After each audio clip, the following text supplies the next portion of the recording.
আজকের এই ভিডিওটা খুবই গুরুত্বপূর্ণ, তাই কেউ স্কিপ করবেন না, পুরোপুরি দেখবেন। তো আজকে আমি আপনাদের শিখাবো কিভাবে মোবাইল দিয়ে প্রফেশনাল মুভি এক্সপ্লেনেশন ভিডিও বানাবেন। ভিডিও কালেক্টিং থেকে শুরু করে ভিডিও এডিটিং, ভয়েস ওভার এবং আরো অনেক কিছু থাকছে এই ভিডিওটায়। এখন বর্তমানে বাংলাদেশে মুভি এক্সপ্লেনেশন চ্যানেল খুবই কম, সত্যি বলতে কম্পিটিটর নাই বললেই চলে। আপনি মুভি এক্সপ্লেনেশন চ্যানেল নিয়ে কাজ করলে খুবই অল্প সময়ে গ্রো করতে পারবেন এবং আপনি সাকসেস হবেন ইনশাআল্লাহ। আরো একটি কথা, আমার এই ভিডিওতে ব্যবহার করা ম্যাটেরিয়াল এবং video editing software CapCut Pro সবগুলো আমাদের টেলিগ্রাম চ্যানেলে পেয়ে যাবেন। তো ভিডিও শুরু করার আগে চলেন আমাদের এডিট করা ভিডিওটা দেখে নিই। একদল মোবাইল যেন পায়ে হেঁটে হামাগুড়ি দিয়ে চালকের ক্যাবিনে ঢুকে পড়লো। আসলে ড্রাইভার ভুলে গিয়েছিল সুরক্ষা মোড চালু করতে, আর সেই সুযোগে মিউটেন্ট মোবাইল ফোনগুলোর ভয়ঙ্কর হামলা শুরু হয়। সেদিন তারিফের ফোন আচমকাই মাটিতে। এই ধরনের ভিডিও বানানোর জন্য আমরা 4টি স্টেপ ফলো করব। স্টেপ নাম্বার 1, প্রথমে আমরা ভিডিও কালেক্ট করব। তো ভিডিও কালেক্ট করার জন্য আমরা প্লে স্টোর ওপেন করে নিব এবং সার্চ বারে গিয়ে সার্চ করব রেড নোট। তারপর রেড নোট অ্যাপসটা ইনস্টল করে ফোনের যে কোনো একটা জিমেল দিয়ে সাইন আপ করে নিব। আমার অলরেডি সাইন আপ করা আছে, তাই আমি আর দেখালাম না, আপনারা সাইন আপ করে নেবেন। তারপর চলে যাবেন গুগল ট্রান্সলেটরে। এখানে language English to Chinese select করে নেবেন এবং লিখবেন মুভি এক্সপ্লেনেশন, লিখে চাইনিজে ট্রান্সলেট করে কপি করে নেবেন। এরপর আবার চলে যাবেন রেড নোট অ্যাপসে, সেখানে গিয়ে সার্চ বারে ক্লিক করে কপি করা টেক্সটটা পেস্ট করে সার্চ করে নেবেন। তাহলে দেখতে পাবেন নিচে অসংখ্য মুভি এক্সপ্লেনেশন ভিডিও চলে আসবে। সেখান থেকে আপনার পছন্দ মতো যে কোনো ভিডিও সিলেক্ট করে লিঙ্ক কপি করে চলে আসবেন গুগল ক্রোম ব্রাউজারে। আর হ্যাঁ, প্রথমে ভিডিওগুলোর ল্যাঙ্গুয়েজ চাইনিজ থাকবে, সেটাকে কিভাবে বাংলায় কনভার্ট করবেন সেটাও দেখিয়ে দিব। গুগল ক্রোম ব্রাউজার ওপেন করে সার্চ করবেন red note video downloader.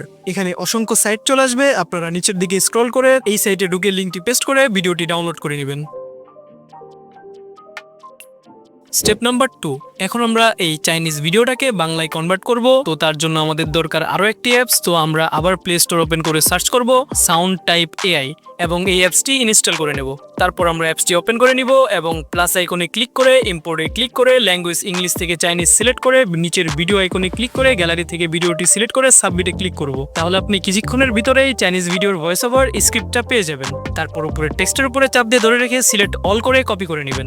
Step number 3, এখন আমরা চাইনিজ স্ক্রিপ্টটাকে বাংলায় কনভার্ট করব। তো তার জন্য আমাদের দরকার ChatGPT। আমরা ChatGPT-তে ঢুকে কপি করা টেক্সটটাকে পেস্ট করে নিচে লিখবো এই লেখাটাকে ভালোভাবে অ্যানালাইসিস করে বাংলাতে ট্রান্সলেট করে দাও। তারপর দেখতে পারবেন চাইনিজ স্ক্রিপ্টটাকে ChatGPT বাংলাতে ট্রান্সলেট করে দিবে। তো ওই স্ক্রিপ্টটাকে আমরা কপি করে নোটপ্যাডে সেভ করে নিব। এখন আপনারা স্ক্রিপ্টে যদি কিছু চেঞ্জ করতে চান তাহলে আপনাদের ইচ্ছা মতো চেঞ্জ করতে পারেন। যেমন যদি কোনো ব্যক্তির নাম বা কোনো মেয়ের নাম স্ক্রিপ্টে থাকে, সেক্ষেত্রে আপনারা নামগুলো চেঞ্জ করে নিতে পারেন। ফাইনালি এখন আসি আমরা ভয়েস ওভারে। আপনারা চাইলে AI দিয়ে ভয়েস জেনারেট করতে পারেন বা নিজেও ভয়েস দিতে পারেন। আমি এখানে নিজে ভয়েস দিব। তো তার জন্য আমরা চলে যাব আমাদের ফোনের ভয়েস রেকর্ডারে। ভয়েস রেকর্ডারে গিয়ে স্ক্রিপ্ট দেখে দেখে আমাদের ভয়েসটি রেকর্ড করে নেব। ভয়েস রেকর্ড করা হয়ে গেলে অডিও কোয়ালিটি ভালো করার জন্য আমরা অ্যাডোবে পডকাস্ট থেকে আমাদের অডিওটি ইনহ্যান্স করে নিব।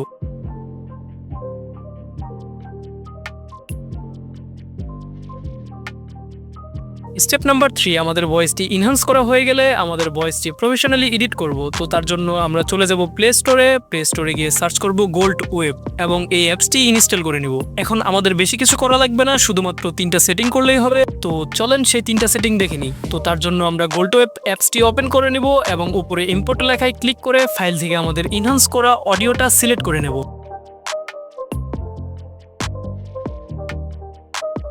ইম্পোর্ট করা হয়ে গেলে উপরে স্ক্রল করে ইফেক্ট অপশনে ক্লিক করব এবং নিচের দিকে স্ক্রল করে সাইলেন্স রিডাকশন নামের যে অপশনটি আছে সেখানে ক্লিক করে ডিফল্ট অপশনে ক্লিক করে এলিমেন্ট অল সাইলেন্সে ক্লিক করে দেব এবং ডিউরেশন 0.200 করে দিয়ে টিক মার্কে ক্লিক করে দিব। আবার ইফেক্ট অপশনে ক্লিক করে নিচে স্ক্রল করে অটো গেইন নামের যে অপশনটি আছে সেখানে ক্লিক করে দেব এবং ডিফল্ট অপশনে ক্লিক করে মিডিয়াম গেইন আপডেট সিলেক্ট করে টিক মার্কে ক্লিক করে দেব। তারপর আবার ইফেক্ট অপশনে গিয়ে নিচের দিকে স্ক্রল করে টাইম নামে যে অপশনটি আছে সেখানে ক্লিক করে চেঞ্জ টাইম বাই পার্সেন্ট থেকে চেঞ্জ টাইম বাই লেন্থ করে নেব এবং প্লেব্যাক রেটে ক্লিক করে সিমিলারিটিতে ক্লিক করে অডিও লেন্থ আমাদের ভিডিও অনুযায়ী কম এবং বেশি করে নিব। আপনি চাইলে অডিওটি শুনেও দেখে নিতে পারেন। সবকিছু ঠিক থাকলে টিক মার্কে ক্লিক করে দেব এবং উপরে 3 লাইনে ক্লিক করে ফাইলে ক্লিক করে সেভে ক্লিক করে উপরে টিক মার্কে ক্লিক করে দিব এবং রিপ্লেসে ক্লিক করে দিব। তারপর আবার 3 লাইনে ক্লিক করে এক্সপোর্টে ক্লিক করব এবং ডাউনলোড করে নিব। ব্যাস, আমাদের প্রফেশনালি অডিও এডিটিং শেষ।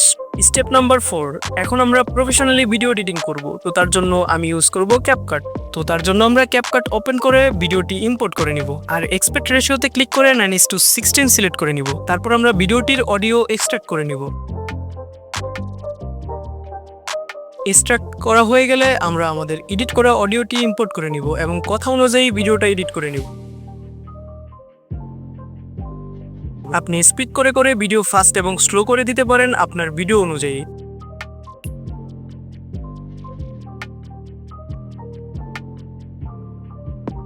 এডিটিং হয়ে গেলে আমরা ভিডিওতে একটা অ্যাট্রাকটিভ টেক্সট অ্যাড করে দেব। তো তার জন্য আমরা চলে যাব পিক্সেল ল্যাবে। পিক্সেল ল্যাবে গিয়ে ভিডিও অনুযায়ী একটা টেক্সট লিখে নিব এবং ফন্টটা চেঞ্জ করে টেক্সট কালারটা একটু ইন্টারেস্টিং করে দিব এবং ব্যাকগ্রাউন্ডটা ট্রান্সপারেন্ট করে সেভ করে নিব। তারপর ক্যাপকাটে গিয়ে ওভারলিতে ক্লিক করে গ্যালারি থেকে টেক্সটটা সিলেক্ট করে টেক্সটটাকে পজিশন মতো বসিয়ে দিব। আপনারা চাইলে আপনার ভিডিও অনুযায়ী ব্যাকগ্রাউন্ড মিউজিক ব্যবহার করতে পারেন, তাতে করে ভিডিওটা দেখতে আরো ভালো লাগবে। তো তার জন্য অডিওতে ক্লিক করে ব্যাকগ্রাউন্ড মিউজিক সিলেক্ট করে ব্যাকগ্রাউন্ড মিউজিকের ভলিউম কমিয়ে অ্যাডজাস্ট করে নিব এবং সবকিছু ঠিক থাকলে ভিডিওটা এক্সপোর্ট করে নিব। ঘটনাটা ঘটেছিল এক অজানা গ্রহে। ভাগ্যক্রমে চাচা ঠিক সময়ে ঘুমের ক্যাপসুলে ঢুকে পড়েছিল। তিনি ভেবেছিল এবার বুঝি প্রাণে বাঁচবেন। বাইরের ভিন গ্রহের দানব আপনি যদি সেম এরকম প্রসেসে কাজ করে প্রতিদিন একটা করে ভিডিও আপলোড দেন তাহলে এক মাসে অনেক ভালো ফলাফল দেখতে পাবেন। আশা করি সবকিছু বুঝতে পেরেছেন, আর ভিডিওটা ভালো লাগলে একটা লাইক করে দিবেন। আর আপনারা যদি চান তাহলে আমি এই মুভি এক্সপ্লেনেশন ভিডিওর উপরে আরো একটা ভিডিও আপলোড দিতে পারি, যেখানে দেখানো হবে কিভাবে সঠিক নিয়মে ভিডিও আপলোড দিবেন এবং কখন ভিডিও আপলোড দিবেন এবং মুভি এক্সপ্লেনেশন চ্যানেলের ক্যাটাগরি কি দেওয়া লাগবে। তো আপনারা যদি পার্ট 2 চান তাহলে কমেন্টে পার্ট 2 লিখে দিবেন। আজকের জন্য এতটুকুই, আল্লাহ হাফেজ।